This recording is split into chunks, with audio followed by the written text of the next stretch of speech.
একখানা আগে দিয়ে একখান ভিডিও আমার চোখের সামনে আইলো। একজন প্রবাসী ভাই বাংলাদেশে এয়ারপোর্টে তার কষ্টের উপার্জনের টাকা পয়সা জিনিসপত্রগুলা লাগেজটারে মাথার ওপর তো আষাঢ় মেরে একটা গালি দিয়ে কথা বলছে।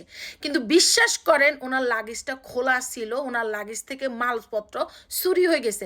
আহারে ভাই, প্রতিদিন একটা না একটা ভিডিও এরকম আমাদের চোখে পড়ে। প্রবাসে যারা থাকে তারা চোর বাটপার না, তারা আপনার পকেটের টাকা চুরি করে মালপত্র কিনে বাংলাদেশে নিয়ে যাইতেছে না। প্রবাসে যারা থাকে তারা লুটপাট করে আপনাদের টাকা চুরি করে বাংলাদেশে মালপত্র কিনে নিয়ে যাইতেছে না।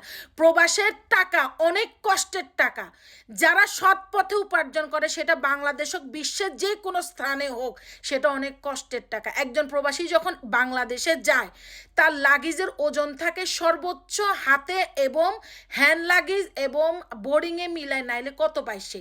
নাইলে 36 কেজি পায়, নাইলে সে 40 কেজি পায়। তারপরে তার এক্সট্রা যে ওয়েটটা থাকে সেটা সে বিমানে যখন ইমিগ্রেশনের বোর্ডিংয়ে যায় তখন সে ওয়েটটা কিনে, নাহলে অনলাইন থেকে কিনে সে ওই এক্সট্রা ওয়েটটা কিনে নিয়ে যায় বাংলাদেশে। সে ওয়েটটা কিনতে গেলেও তাকে $200, $300, $400 গুনতে হয়। তাহলে একটা মানুষ যখন বাংলাদেশে যায়, প্রবাসী ভাই এবং বোন, আপনারা কেন তাকে হয়রান করেন? আজকে আমি যাব, আপনারা আমারও হয়রান করবেন, কালকে আরেকজন যাবে তাকেও হয়রান করবেন। আমরা তো ঘুষের টাকা, সুদের টাকা, চুরির টাকা জিনিসপত্র কিনে বাংলাদেশে যাইতেছি না।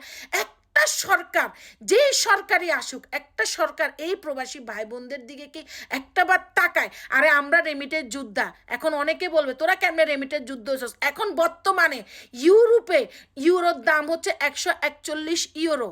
আজকে আমি বাংলাদেশে টাকা পাঠাই, সেখান থেকে আপনাদেরকে টাকাটা যখন আমার পরিবার উঠাবে 2000 থেকে 1000 টাকা এক্সট্রা দেওয়া হয়। আজকে রেমিটের যোদ্ধাদেরকে কেন এভাবে অপমান, অপদস্থ, হয়রানির শিকার হতে হয়? একটা মোবাইলের জায়গায় যদি 2টা মোবাইল নিয়ে যায়, তারা কিন্তু এখানে ট্যাক্স পে করে নিয়ে যাচ্ছে, তাদের কাছে কাগজ, তারা চুরি করে নিয়ে যাইতেছে না। ইভেন তা না যে তারা চুরি করে এই মোবাইল ব্যবসা করতে যাচ্ছে। যারা লেদার ব্যবসা করে, যারা চোরা চালানি, তাদেরকে আপনারা একবার না 100 বার ধরেন, আমাদের কোনো আপত্তি নেই। কিন্তু একজন সরল সোজা প্রবাসীর ভাইয়ের, প্রবাসী বোনের এই যে ট্রলি ব্যাগ খুলে আপনারা মালগুলো নিয়ে যান, আপনাদের বিবেক কি কখনো জাগ্রত হয় না? আজকে আমি যাবো, দেখা যাবে আমার ট্রলি ব্যাগটা সেম খুলি খালি, আপনারা সাবার করে দিবেন। আপনাদের লজ্জা হয় না? আল্লাহ আপনাদেরকে কোন মাটি দিয়ে বানাইছে? কোন বেজম্মার বেজম্মা আপনারা? একজন প্রবাসী ঈদ করতে যাইতেছে, তার লাগেজ কাটে আপনারা জিনিস চুরি করে নিয়ে যাইতেছেন। একজন প্রবাসী তার বইয়ের জন্য স্বর্ণের একটা জিনিস নিয়ে যাইতেছে, তাকে আপনারা স্বর্ণের ধরে রেখে দিতেছেন। একজন প্রবাসী তার ভাইয়ের জন্য মোবাইল নিয়ে যাইতেছে, তার মোবাইলটা আপনারা জব্দ করতেছেন। কেন ভাই?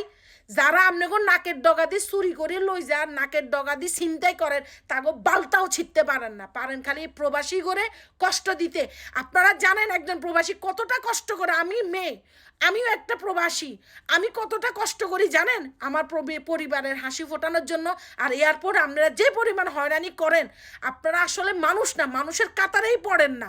কোনো সরকারি একজন রেমিটের যোদ্ধাকে শান্তিমতো বাংলাদেশে গিয়ে হয়রানি থেকে মুক্ত করতে পারবে না। এই সরকার বলেন, ওই সরকার বলেন, তে সরকার বলেন, সব গু এক, সব রনের কোয়া এক।